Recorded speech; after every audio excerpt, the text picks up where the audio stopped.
Selamat pagi semuanya. Jadi di kesempatan kali ini saya akan membahas mengenai jurusan saya, yaitu Teknik Geofisika. Jadi langsung aja kita masuk ke dalamnya. Nah, apa sih geofisika itu? Nah, geofisika itu merupakan salah satu cabang ilmu yang menggabungkan konsep fisika dengan ilmu kebumian. Secara sederhana, geofisika itu adalah ilmu yang mempelajari mengenai struktur, komposisi, dan proses yang terjadi dalam bumi dengan menggunakan prinsip-prinsip fisika. Jadi agak berbeda nih dengan geologi yang lebih banyak mengamati secara langsung batuan di permukaan. Geofisika ini justru melihat bagian dalam bumi tanpa harus menggali secara langsung. Nah, caranya adalah dengan memanfaatkan fenomena fisika seperti gelombang medan gravitasi, medan magnet, listrik, dan lain sebagainya. Sebagai contoh, ketika terjadi gempa bumi, gelombang yang dihasilkan itu dapat merambat ke dalam bumi. Gelombang ini tuh kemudian dianalisis oleh para ahli geofisika untuk mengetahui bagaimana. Jadi sebagai contoh, ketika terjadi gempa bumi, gelombang yang dihasilkan dapat merambat ke dalam bumi. Gelombang ini kemudian dianalisis oleh para geofisikawan untuk mengetahui bagaimana sih struktur lapisan bumi di dalamnya. Dari sinilah kita bisa melihat adanya kerak bumi, mantel, hingga inti bumi. Selain itu, geofisika juga digunakan untuk mendeteksi sumber daya alam seperti minyak bumi, gas, dan mineral. Bahkan geofisika juga berperan dalam mitigasi bencana seperti gempa bumi dan gunung berapi.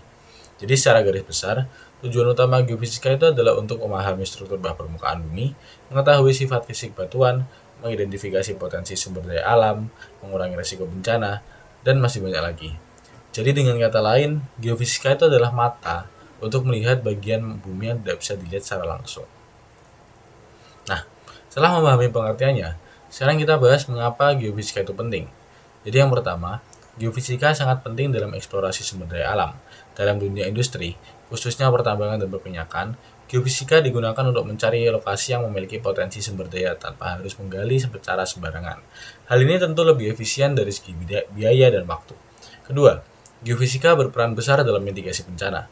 Indonesia itu adalah negara yang rawan gempa dan aktivitas vulkanik. Dengan metode geofisika, kita dapat mempelajari pola gempa, pergerakan lempeng, serta aktivitas gunung api. Dari data ini, kita bisa melakukan prediksi dan mengurangi dampak dari bencana tersebut.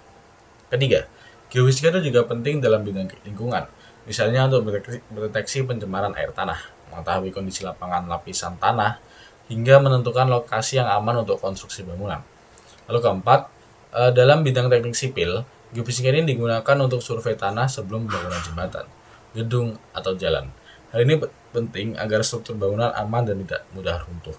Yang kelima, geofisika juga membantu dalam penelitian ilmiah, seperti memahami dinamika bumi, perubahan iklim, dan fenomena alam lainnya. Jadi bisa disimpulkan bahwa geofisika itu sangat penting.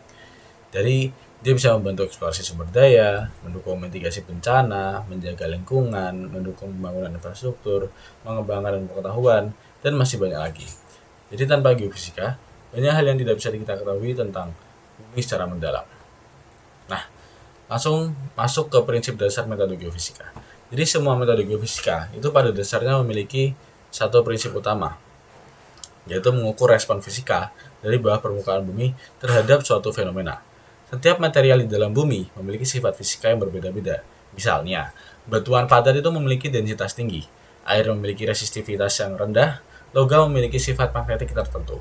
Nah, perbedaan sifat fisika inilah yang dimanfaatkan dalam geofisika. Jadi secara umum, prinsip dasar metode geofisika itu meliputi yang pertama, adanya sumber energi atau medan, misalnya gelombang seismik, medan listrik, atau medan magnet. Lalu ada interaksi dengan bawah permukaan, seperti energi tersebut itu akan merambat dan berinteraksi dengan lapisan bumi. Terjadi perubahan atau respon, misalnya gelombang dipantulkan, medan berubah, atau arus listrik terhambat. Lalu juga ada pengukuran di permukaan. Dari situ kita bisa melihat respon dengan suatu alat khusus. Lalu yang terakhir ada interpretasi data, yang mana data yang diperoleh diolah untuk menggambarkan kondisi bawah permukaan. Nah, contohnya aja nih pada metode seismik.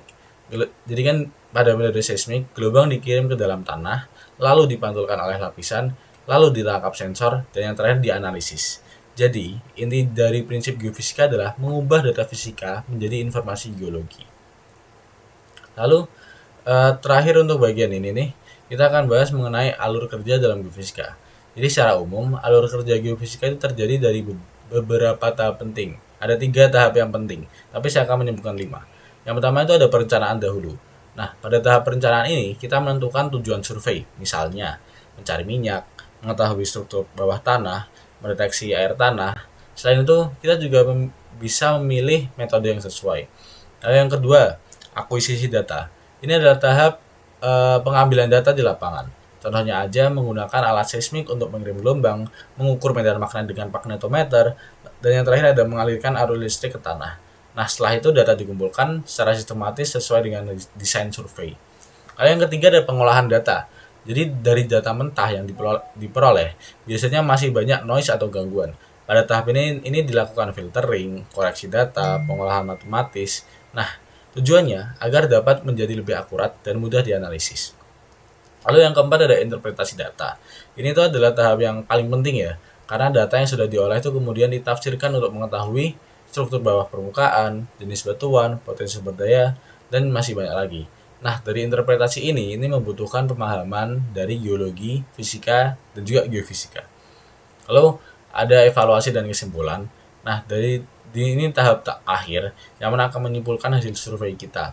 Jadi hasil ini bisa digunakan untuk eksplorasi lanjut, pengambilan keputusan, perencanaan proyek. Nah, jadi alur kerja geofisika ini dapat diringkas menjadi perencanaan, akuisisi, pengolahan, interpretasi, dan yang terakhir memberikan kesimpulan. Nah, langsung masuk ke bagian inti nih dalam geofisika, yaitu jenis-jenis metode yang digunakan. Jadi secara umum, metode geofisika diklasifikasikan berdasarkan sifat fisika yang diukur. Setiap metode memanfaatkan fenomena fisika yang berbeda untuk melihat kondisi bawah permukaan. Beberapa metode utama dalam geofisika antara lain ada seismik, gravitasi, magnetik, resistivitas atau geolistrik, dan juga ada GPR. Nah, masing-masing metode memiliki kelebihan, keterbatasan, serta tujuan penggunaan yang berbeda-beda. Misalnya, jika ingin melihat struktur lapisan secara detail, kita gunakan seismik. Jika ingin mengetahui variasi massa jenis batuan, kita gunakan gravitasi. Jika ingin mendeteksi benda bermagnet, kita gunakan magnetik. Jika ingin mencari air tanah, kita gunakan resistivitas. Nah, jadi pemilihan metode itu sangat bergantung pada tujuan survei dan kondisi lapangan. Lalu kita mulai bahas metode yang paling sering digunakan nih, yaitu metode seismik. Di metode seismik itu menggunakan gelombang elastis atau gelombang mekanik yang merambat di dalam bumi. Gelombang ini bisa berasal dari sumber alami seperti gempa bumi atau dari sumber buatan seperti ledakan kecil atau alat getar. Nah, prinsip kerjanya adalah gelombang dikirim ke dalam tanah, lalu melambat melalui lapisan, dipantulkan atau dibiaskan, yang kemudian diterima oleh sensor yang disebut geofone. Yang diukur dalam metode ini adalah waktu tempuh gelombang dan amplitudenya. Kenapa gelombang bisa berubah? Karena setiap lapisan batuan itu memiliki kecepatan rambat yang berbeda, tergantung pada beberapa hal. Yang pertama ada kerapatan batuan, elastisitas, dan juga kandungan fluida. Dari data tersebut, kita bisa mengetahui kedalaman lapisan, struktur geologi, dan juga adanya perangkap minyak dan gas atau kita sebut reservoir. Nah, metode seismik itu sangat populer di industri minyak dan gas karena mampu memberikan gambaran bawah permukaan yang sangat detail, bahkan hingga kedalaman beberapa kilometer. Namun, metode ini juga memiliki beberapa kekurangan seperti biaya yang mahal dan pengolahan data yang kompleks. Lalu, metode seismik ini terdiri dari beberapa jenis. Yang paling utama itu ada 3, seismik refleksi. Nah, metode ini memanfaatkan gelombang yang dipantulkan kembali ke permukaan. Ketika gelombang mengenai batas atau batas antara dua lapisan yang berbeda sifatnya, sebagian energi akan dimantulkan. Nah, pantulan ini kemudian direkam oleh geofone. Jadi kelebihan dari seismik refleksi itu adalah resolusi yang tinggi dan juga bisa menggambarkan struktur permukaan dengan detail. Nah, metode refleksi biasanya digunakan untuk eksplorasi minyak dan gas. Lalu ada metode refraksi. Yang mana metode refraksi ini kita menggunakan gelombang yang dibiaskan saat melewati batas lapisan. Nah, gelombang akan berubah arah karena perbedaan kecepatan antar lapisan dari sudut bias dan waktu tempuhnya. Kita bisa menghitung kedalaman dan kecepatan lapisan. Biasanya ini digunakan untuk survei teknik sipil dan geologi teknik. Lalu yang terakhir adalah geologi. Yang terakhir adalah seismic downhole atau crosshole, yang mana metode ini menggunakan sumber dan sensor yang ditempatkan di dalam lubang bor. Tujuannya untuk mendapatkan data yang lebih akurat karena pengaruh permukaan dapat diminimalkan.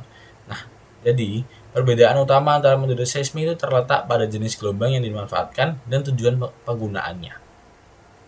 Oke, selanjutnya adalah metode gravitasi. Metode ini memanfaatkan variasi medan gravitasi bumi yang disebabkan oleh perbedaan massa jenis batuan di bawah permukaan. Prinsipnya sederhana. Batuan yang lebih padat itu menghasilkan gaya gravitasi lebih kecil, lalu batuan yang kurang padat itu menghasilkan gaya gravitasi yang lebih kecil. Oh, maaf lang. Batuan yang lebih padat menghasilkan gaya gravitasi yang lebih besar, batuan yang kurang padat menghasilkan gaya gravitasi lebih kecil. Nah, alat yang digunakan itu disebut gravimeter, yang sangat sensitif terhadap perubahan kecil dalam percepatan gravitasi. Data yang diperoleh itu biasanya berupa anomali gravitasi, yaitu perbedaan antara nilai gravitasi yang diukur dengan nilai normal. Dari anomali ini, kita bisa menginterpretasikan beberapa hal, bisa struktur geologi besar, cekungan sedimen, dan juga keberadaan mineral. Nah, kelebihan dari metode gravitasi itu ada beberapa hal juga. Yang pertama itu tidak perlu sumber energi buatan dan juga bisa menjangkau area luas. Tapi dia juga punya kekurangan. Kekurangannya itu cuma resolusi yang rendah dan juga interpretasinya tidak unik. Jadi dia itu bisa memiliki banyak model. Nah, lanjut ke metode magnetik. Jadi di metode ini tuh mengukur variasi magnet bumi yang disebabkan oleh keberadaan material bermagnet di dalam tanah, seperti batuan yang mengandung besi. Jadi prinsipnya, batuan dengan sifat magnetik itu mempengaruhi medan magnet bumi, terdeteksi oleh alat yang disebut magnometer. Data yang dihasilkan berupa anomali magnetik. Nah, metode ini sangat efektif untuk eksplorasi mineral logam, pemetaan struktur geologi, dan juga untuk deteksi benda terkubur. Lalu kita lanjut ke metode resistivitas. Nah, terakhir kita bahas metode resistivitas atau geolistrik. Metode ini mengukur hambatan listrik dari batuan di bawah permukaan. Prinsipnya arus listrik dialirkan ke dalam tanah, tegangan diukur, dihitung nilai resistivitasnya. Setiap material memiliki resistivitas yang berbeda. Air resistivitasnya rendah, batu kering itu tinggi, tanah lembung itu rendah. Nah, dari data ini kita bisa mengetahui beberapa hal, kayak lapisan tanah, kedalaman air tanah, zona rekahan, dan masih banyak lagi. Lalu ada metode GPR atau Ground Penetrating Radar.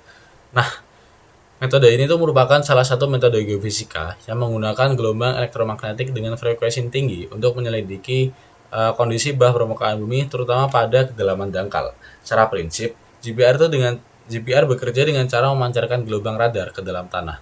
Ketika gelombang ini mengenai batas antara dua material yang memiliki sifat listrik berbeda, sebagian energi akan dimantulkan kembali ke permukaan. Pantulan inilah yang kemudian direkam oleh alat penerima, sehingga menghasilkan gambaran struktur bawah permukaan. Yang membedakan GPR dengan metode lain adalah kemampuannya dalam memberikan resolusi yang sangat tinggi, terutama untuk objek-objek yang berada dekat dengan permukaan. Oleh karena itu, metode ini sangat efektif digunakan untuk mendeteksi benda-benda kecil seperti pipa bawah tanah, kabel rongga, atau bahkan struktur arkeologi yang terkubur. Namun, metode GPR juga memiliki keterbatasan. Salah satu faktor utama yang mempengaruhi kinerjanya adalah kondisi tanah. Tanah yang mengandung banyak air atau bersifat konduktif itu seperti tanah lempung, dapat meredam gelombang radar sehingga penetrasi menjadi terbatas. Akibatnya, kedalaman yang dapat dijangkau menjadi lebih kecil dibandingkan metode lain. Nah, meskipun demikian, GPR tetap menjadi pilihan utama dalam survei dangkal karena kecepatannya, kemudahan penggunaannya, serta kemampuannya dalam memberikan detail yang sangat tinggi. Nah, lalu kita masuk nih, contoh penerapannya. Contoh penerapan dari metode geofisika. Yang pertama, kita masuk ke penerapan. Sekarang kita bahas bagaimana geofisika diterapkan dalam kehidupan nyata. Nah, setelah memahami berbagai metode yang ada, sekarang kita bahas bagaimana geofisika diterapkan dalam kehidupan nyata. Pada praktiknya, geofisika memiliki peran yang sangat luas dan digunakan di berbagai bidang. Dalam industri minyak dan gas, metode seismik digunakan untuk mengidentifikasi struktur bawah permukaan yang berpotensi menjadi tempat akumulasi hidrokarbon.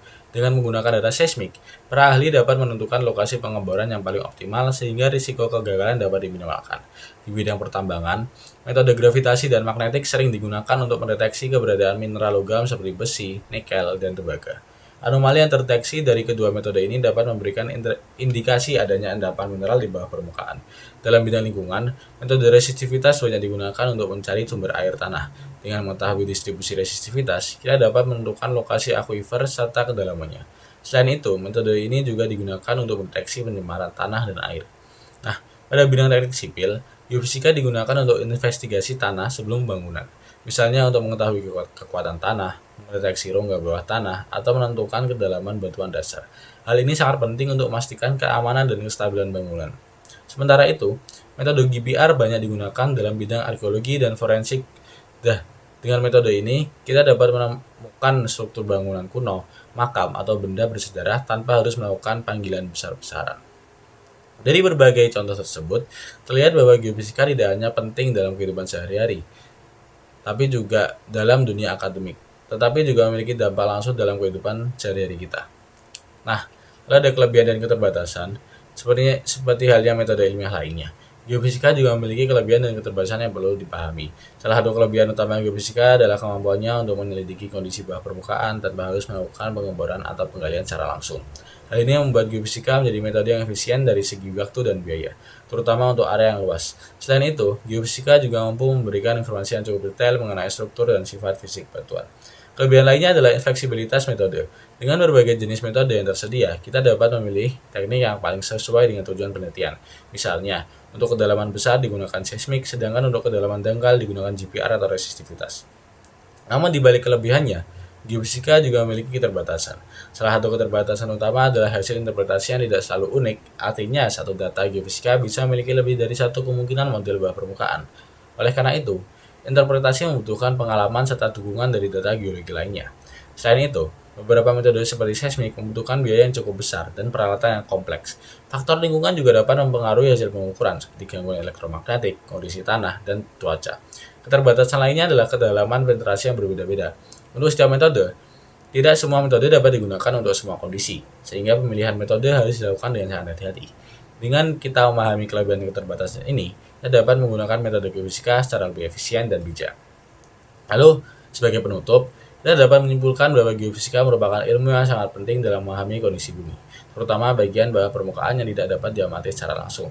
Melalui berbagai metode seperti seismik, gravitasi, magnetik, resistivitas, GBR, kita dapat memperoleh informasi mengenai struktur, komposisi, serta sifat fisik batuan di dalam bumi. Setiap metode memiliki prinsip kerja, keunggulan, dan keterbatasan masing-masing, sehingga penggunaannya harus disesuaikan dengan tujuan penelitian. Geofisika juga memiliki peran yang sangat luas, mulai dari eksplorasi sumber daya alam, mitigasi bencana, hingga pembangunan infrastruktur, dan pelestarian lingkungan. Dengan kata lain, geofisika tidak hanya berkontribusi dalam bidang ilmu pengetahuan, tapi juga dalam kehidupan manusia secara langsung. Namun demikian, hasil dari metode geofisika tetap memerlukan interpretasi yang cermat dan tidak dapat berdiri sendiri.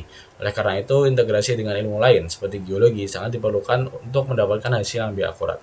Akhirnya kita dapat memahami bahwa geofisika adalah alat yang sangat powerful dalam membaca isi bumi, tapi tetap membutuhkan pemahaman, ketelitian, dan pengalaman dalam penggunaannya. Nah, sekiranya itu saja yang dapat saya sampaikan. Mohon maaf apabila ada salah kata atau salah pengucapan ketika saya menjelaskan materi yang saya jelaskan. Saya ucapkan terima kasih banyak telah menyimak. Wassalamualaikum warahmatullahi wabarakatuh.